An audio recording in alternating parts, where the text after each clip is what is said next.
उसे मजबूर कर दिया गया है और वो बेचारी इतनी परेशान है कि उसे कुछ समझ नहीं आ रहा है।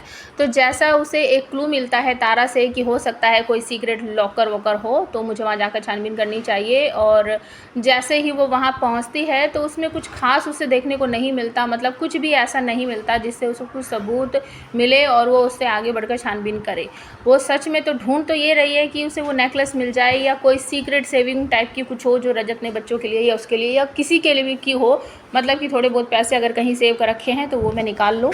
लेकिन ऐसा कुछ भी नहीं मिलता, बस एक दूसरे देश की करेंसी जैसी होती है, मतलब कि जो रुपए पैसे होते हैं उस तरह का उसे कुछ मिलता है। वो सोचती है ये है क्या, कौन से देश की करेंसी है, तो वो इस तरीके से सोच रही है और फ़ोन उठाकर देखती है तो उसमें टाइम भागा हुआ जा रहा है। उसे चिंता होती है कि रिद्धि की जान खतरे में है और टाइम जो है वो मेरा पूरा ख़त्म हो गया है। तुरंत ही फ़ोन आ जाता है, मैसेज आ जाता है उस किडनैपर का।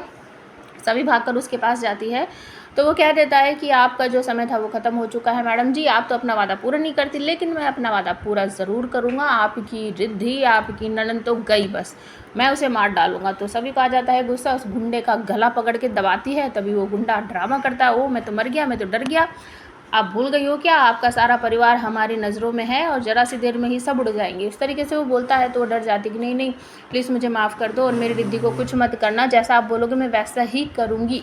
तो यहाँ पर वो कहता है कि ठीक है, अब तुम नेकलेस तो नहीं लाई हो मैडम जी, अब हमारा दूसरा काम करो जो तेरा पति करता था।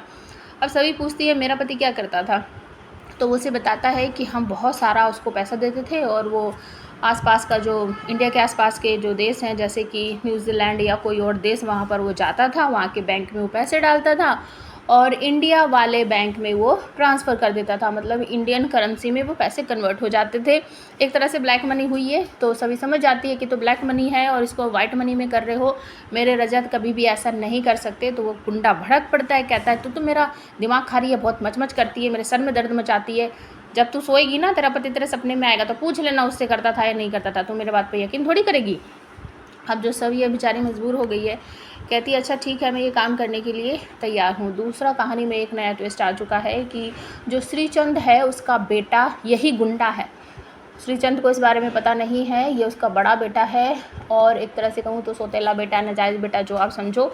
और उसका जो रियल बेटा है वो कहीं बाहर गया था, वो भी आ चुका है शो में और वो जानता है रिद्धि को और वो रिद्धि को पसंद करता है, रिद्धि से शादी भी करना चाहता है और वो रिद्धि के सारे परिवार को जानता है, रजत को भी जानता है। तो रजत की मौत की खबर जो उससे मिलती है तो वो एयरपोर्ट से ही अपने पापा के साथ कहता है कि मुझे रजत भाई के घर चलना है और मुझे तो ये पता ही नहीं था, आपने मुझे बताया क्यों नहीं। तो इस तरीके से वो जाता है, वहाँ पर जाकर सब उसे देखकर खुश होते हैं, बैठाते हैं, पानी वानी पिलाते हैं और उसके बाद वो पूछना शुरू करता है कि रिद्धि कहाँ है। सब उसे कहते हैं कि वो तो यूएस चली गई है पढ़ाई के लिए।